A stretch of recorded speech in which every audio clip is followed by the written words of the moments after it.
चलिए ध्यान दीजिए, यदि कोई भी सेंटेंस इफ से स्टार्ट होगा, क्या से? इफ से, तो पहले V1 V5 रहेगा, तो पीछे सेल या विल प्लस V1 होना चाहिए। क्या होना चाहिए? सेल या विल प्लस। जैसे यहाँ ध्यान दो, देखो यहाँ पे क्या है, यहाँ ध्यान दीजिएगा, यहाँ पे आपका क्या है वो ध्यान दीजिएगा। देखो यहाँ देखो, इफ यू कम V1 है, कम क्या है बाबू? V1। तो आई हेल्प यू होना चाहिए, पीछे V1 आया था, आगे सेल या विल ना होना चाहिए। तो यहाँ हेल्प नहीं, कुछ होगा आई के साथ सेल लगता है, तो सेल हेल्प होगा। कुछ होगा बाबू? समझ में आया?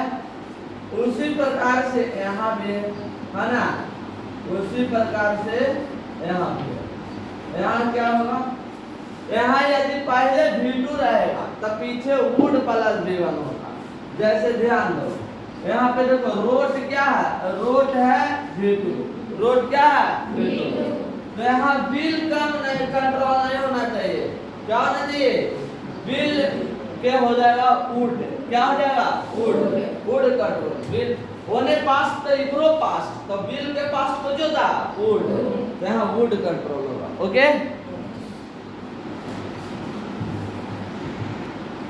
देखेगा यदि कहीं पर भी प्रीपोजिशन या तो पोसेसिव एडजेक्टिव हो, तो उसके बाद जो वर्ब लिखना पड़े तो हमेशा बिल्कुल लिखे।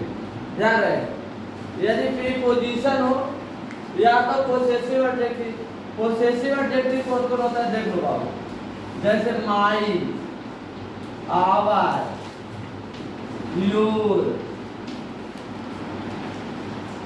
ही, हर,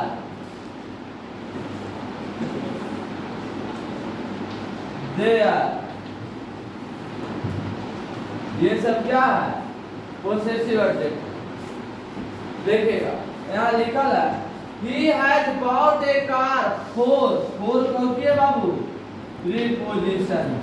फोर क्या है?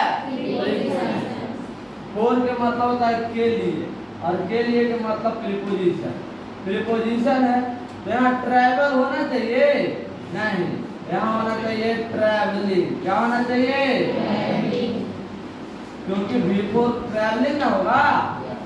उसी तरह से देखो, you know he आ गया, यानी he को दिया पोसेसिव एडजेक्टिव है, तो यहाँ अंडरस्टैंड नहीं होना चाहिए। क्या होना चाहिए? अंडरस्टैंडिंग, ये ना होना चाहिए।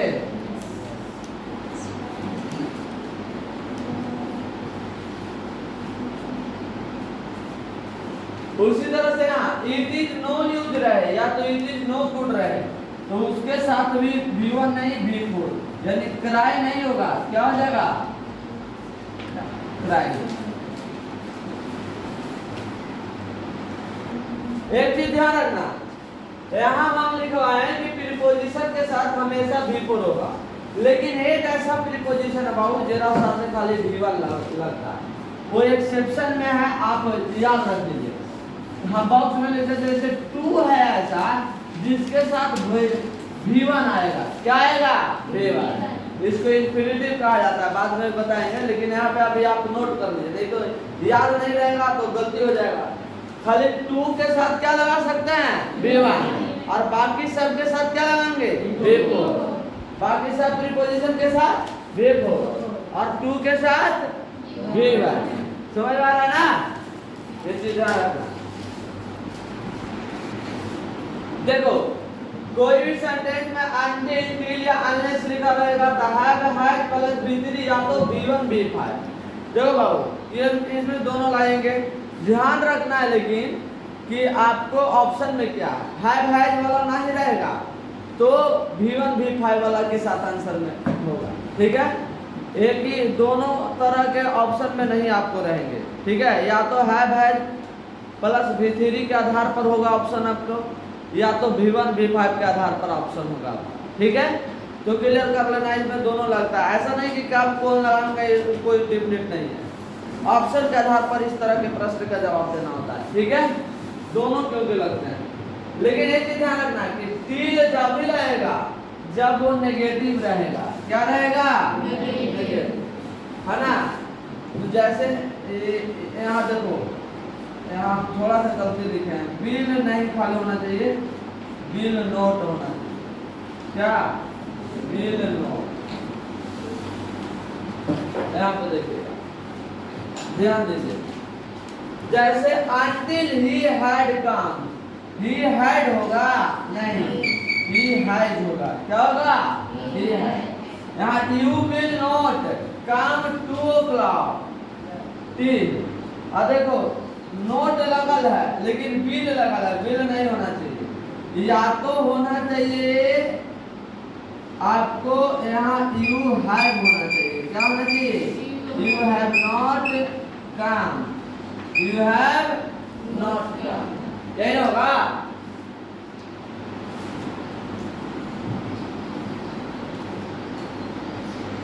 देखो एक बार फिर से देखो, जिसमें रहेगा until till unless, उसमें have या has प्लस V3 होगा, have या has प्लस V3, या तो V1 V5 होगा। ये दोनों में से कोई आंसर हो सकता है, लेकिन आपको तो मालूम नहीं है कि कौन वाला होगा। तो वहाँ इस तरह के जब प्रश्न में रहेंगे unless या till until लिखल, तो इसको ऑप्शन के आधार पर करना रहता है। यदि आपका चारों ऑप्शन है या है प्लस V3 का आधार पर देगा, तो V1 V5 के आधार पर ऑप्शन नहीं रहेगा। बात समझ में आ रहा है? यदि आपको ऑप्शन में है या है प्लस V3 कहीं मिलवे नहीं किया और V1 V5 मिल रहा है, तो आंसर फिर V1 V5 वाला में से होगा। समझे?